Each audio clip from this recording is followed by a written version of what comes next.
वाशिम जिल्ह्यात काल मध्यरात्रीच्या दरम्यान अवकाळी पावसाने थैमान घातलं होतं। त्यासोबत वारं वादळ आणि गारपीटमुळे शेतकऱ्याचं अतोनात नुकसान झालं। आपण सध्या मंगरुळपीर तालुक्यातील नागी या गावात आहे। या गावामध्ये मोठ्या प्रमाणात संत्रा ह्या बागेचं लागवड केली जाते।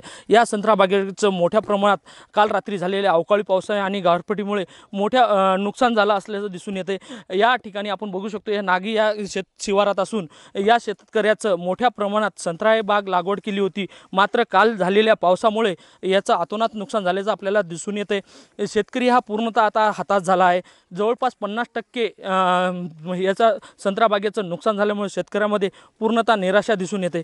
त्यासोबतच गहू असो हरभरा असो या परिसरातील या कारंजा तालुक्यातील काही गावामध्ये नुकसान झाल्याचं आपल्याला दिसून येते। आपल्यासोबत शेतकरी आता नेमकंच जाणून घेऊया। काका नेमकंच हा काल काय झालं होतं, किती नुकसान झालं तुमचं? काल म्हणजे रात्री 12 वाजता हवा आणि पाणी आणि हवा एवढी होती की आमचे जवळजवळ 50-60 झाडं उलटून पडले आणि 40-50 झाडाच्या डांगा पण तुटलेल्या आहेत आणि जवळजवळ 40-45% मालही खाली आलेला आहे। सगळा माल म्हणजे विकास राहिला त्यामुळे मालही पण खाली आलेला आहे।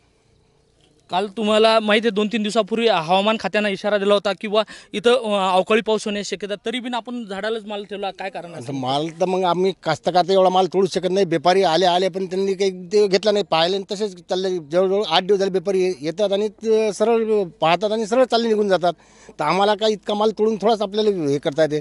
व्यापाऱ्यांनाही जर नेला तिकडे बांगलादेशला काही चलनच नाही आहे म्हणते, तर त्याच्यानं ते बी रुकले गेले व्यापारी, तर आमचा माल काही चाललेलाच नाही आहे। परिसरातील किती शेतकऱ्याचं नुकसान झालं असेल? परिसरातील आता जेवढे संत्रावाले आहेत त्याच्यातून काय 5,000% काढून गेले असेल, तर बाकी जवळजवळ 90% संत्रा आमच्या इकडे तसाच आहे। आणखीन सध्याच्या परिस्थितीत तुमचे किती झाडं असे उमळून पडले असं तुम्हाला वाटते? महाअंदाजानं उळमळून पडणं जवळजवळ 60 झाडं पडले आहेत, 60-65 झाडं। परिसरातील किती म्हणजे संत्रा बागेचं नुकसान झालं? आता नुकसान तर आता मायाच्याहून असा अंदाज दिसते बा की 50 ते 60% नुकसान झालेलं आहे संत्र्याचं। तुमची काय मागणी आहे सरकार? आता आमची मागणी आहे त्यांनी याचं सर्वे करावं, रेव्हेन्यूवाल्यांनी येऊन सर्वे करावा आणि आम्हाला त्याची काहीतरी नुकसान भरपाई द्यावं, कारण आमचे काही पैसे वसूल होऊन नाही राहिले। बांगलादेशात बंदी असल्यामुळे आमचा संत्रा चाललेलाच नाही आहे। काल रात्री झालेल्या ज्या अवकाळी पावसामुळे संत्रा बागेचं मोठ्या प्रमाणात या नागी गावात नुकसान झालं आहे। त्यामुळे शेतकरी हा पूर्णतः शेतकरी शासनाकडे पंचनामे करून मदत देण्याची मागणी करत आहे। कॅमेरामन साजन धाबेसह विठ्ठल देशमुख, TV9 मराठी, वाशिम।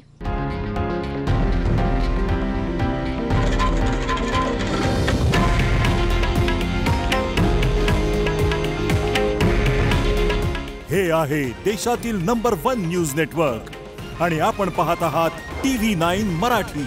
काळजी तुमची, हित महाराष्ट्राचं।